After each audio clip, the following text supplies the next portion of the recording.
My name is Dennis Crowley, one of the co-founders, and I'm the CEO of Foursquare.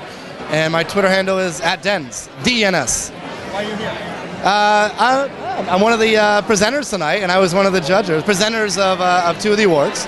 And I was also one of the judges, so I'm pretty psyched to come out and check out the awards for the first time, see what it's like.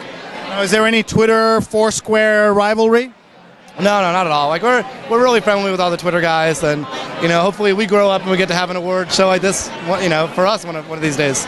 For you already, I think there's Foursquare Mayor of the Year and some other Foursquare. I mean, you can imagine 2 years out where we have our own award ceremony, and we get all these people presenting on our honor. So we'll see. We'll grow up into it.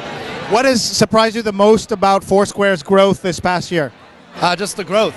It's I think last year the number is 3,400% growth. We went from 5 people working in an office to 50 people and 100,000 users to almost 8 million users. It's been a crazy year for us. And tell us about the international scope of it. A lot of people think it's New York, San Francisco, but it's not. Yeah, it's interesting. It's a lot of people think it's just people in New York checking into bars and restaurants, and it's really all over the world. 50%, almost 50% of our traffic is outside the U.S. And it's been really humbling to see it just grow all over the place. How could people in Libya and other places use geolocation for their work, or Japan? Can you talk about that a little bit? Yeah, we always think about how it can, how we're going to have these really interesting use cases like Twitter had.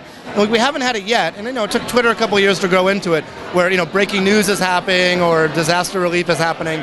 We're starting to see the first versions of it happen. We saw the New York Times once check into Times Square to break a news story, which is kind of cool.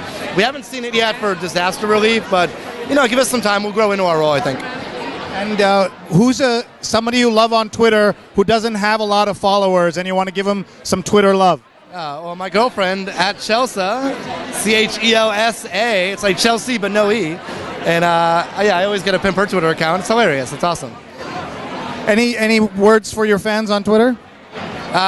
For my fans on Twitter? I have fans on Twitter. I guess thanks for the follows and all that good stuff.